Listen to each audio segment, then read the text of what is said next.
నూకరాజు కుటుంబం ఆత్మహత్య ఎంత సంచలనంగా మారిందో మనకు తెలుసు. అయితే ఇప్పుడు ఈ కేసులో ఒక కొత్త ట్విస్ట్ చోటు చేసుకుంది. అదేందంటే నూకరాజు అల్లుడిని కూడా ఈ షేక్ సాదిక్ అనేవాడు చంపి ఆహ్, అతని భార్యను తను లోబరుచుకున్నాడు అన్న వార్త ఇప్పుడు సంచలనంగా మారింది. అయితే ఇప్పటివరకు కూడా సాదిక్‌ని పట్టుకోలేని పరిస్థితి అయితే కనిపిస్తుంది. అతను చాలా తెలివిగా తప్పించుకున్నట్టుగా మనకు అర్థమవుతుంది. ఇప్పుడు ఈ కేసులో కొత్తగా బయటపడిన ట్విస్ట్ ఏంటి? అల్లుడిని చంపారని ఇప్పటివరకు ఎందుకు ఎవరికీ తెలీదు. ఇప్పుడు ఎలా బయటకొచ్చింది? ప్రెజెంట్ పోలీస్ ఇన్వెస్టిగేషన్ ఎలా నడుస్తుంది? ముఖ్యంగా ఆ బతికిన బాలుడు చాలా కీలకమైన సాక్షిగా మారే అవకాశం మనకి కనిపిస్తుంది. ఈ విషయాల గురించి మనం మాట్లాడుకుందాం.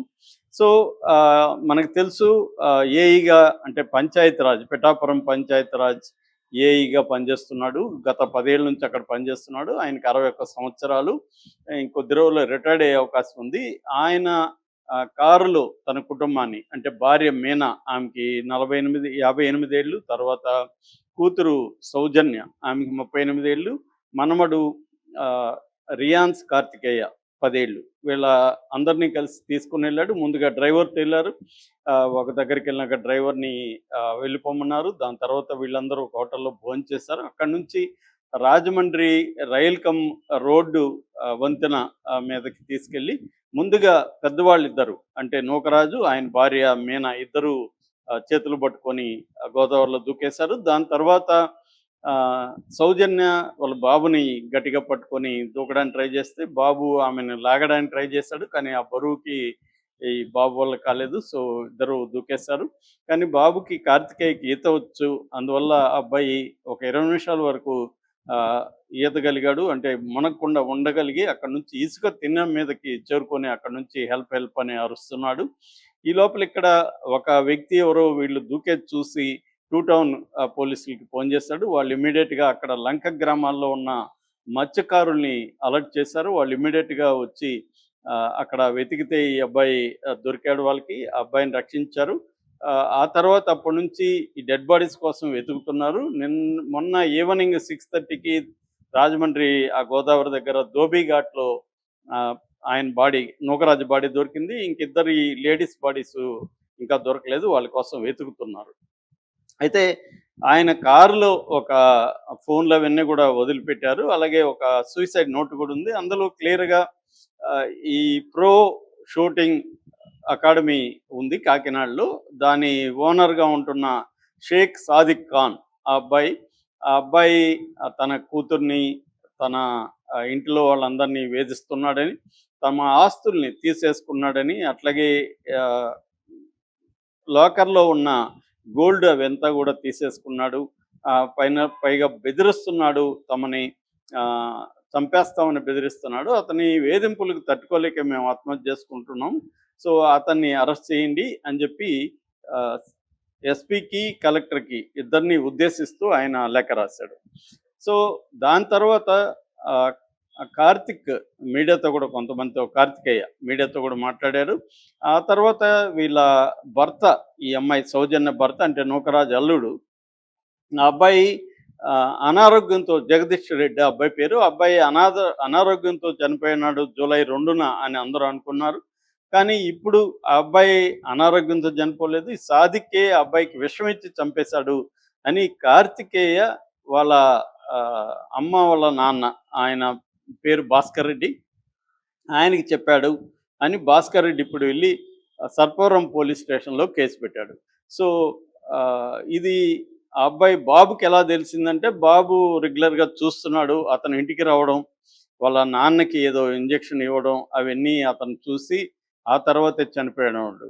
అంటే వాళ్ళ అమ్మకి, ఈ బాబుకి అతను తన నాన్నని లేకపోతే నూకరాజు కొడుకుని చంపేశాడనే విషయం తెలుసు.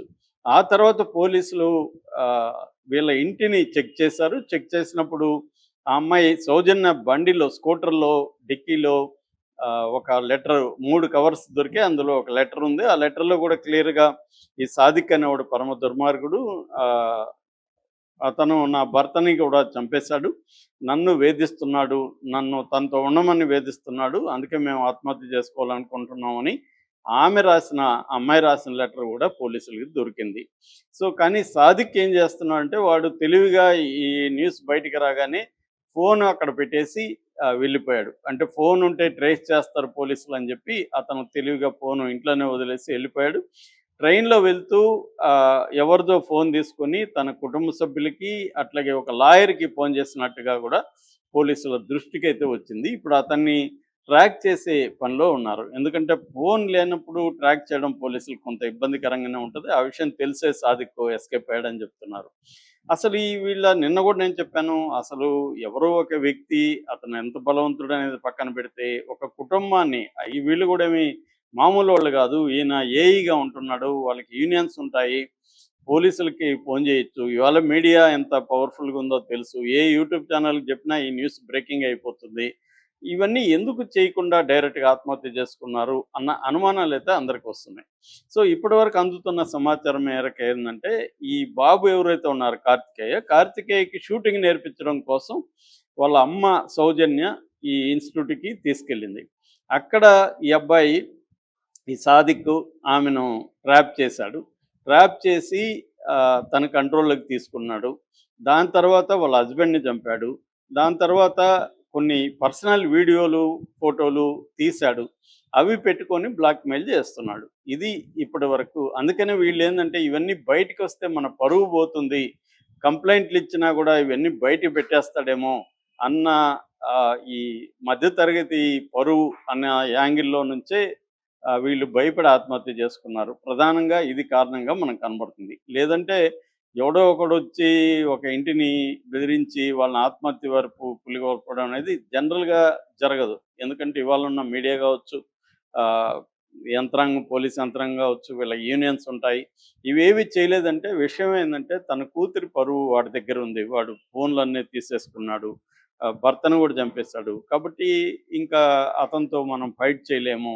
రేపు అతను బయట పెడితే మన పరువు పోతుంది అన్న యాంగిల్‌లో వీళ్ళు చనిపోయినట్టుగా మనకి ఇప్పటివరకు ఉన్న ఇన్వెస్టిగేషన్ ప్రకారం అర్థమవుతుందనమాట. అంటే క్లియర్‌గా ఆహ్, ఇ ఇప్పుడు హత్య కేసు కూడా వచ్చింది. అంటే వాడు ఎంత దుర్మార్గుడనే విషయం మనకు అర్థమవుతుంది. అంటే స్త్రీలను లోబరుచుకోవడమే కాకుండా ఇంక అడ్డు రాకూడదని వాళ్ళ హస్బెండ్‌ని కూడా విషం ఇచ్చి చంపేస్తాడు. ఆ విషయం తెలిసినా కూడా వీళ్ళు ఏమి చేయలేని ఒక కండిషన్‌లోకి వెళ్ళిపోయారు అనేది ఇప్పుడు మనకి తెలిసిన కొత్త విషయం. ఇది భాస్కర్ రెడ్డి అంటే జగదీష్ రెడ్డి వాళ్ళ నాన్న ఇప్పుడు కేసు పెట్టాడు. ఇతని మీద హత్యానేరం ప్లస్ ఒక 5 కేసులు పెట్టి పోలీసులు మొత్తం 3 బృందాలుగా ఏర్పడి అతన్ని వెతుకుతున్నారు. అతన్ని దొరికితే మరిన్ని విషయాలు బయటకొచ్చే అవకాశం ఉంది. ఈరోజో రేపు దొరికే అవకాశాలు ఉన్నాయని పోలీసులు చెప్తున్నారు.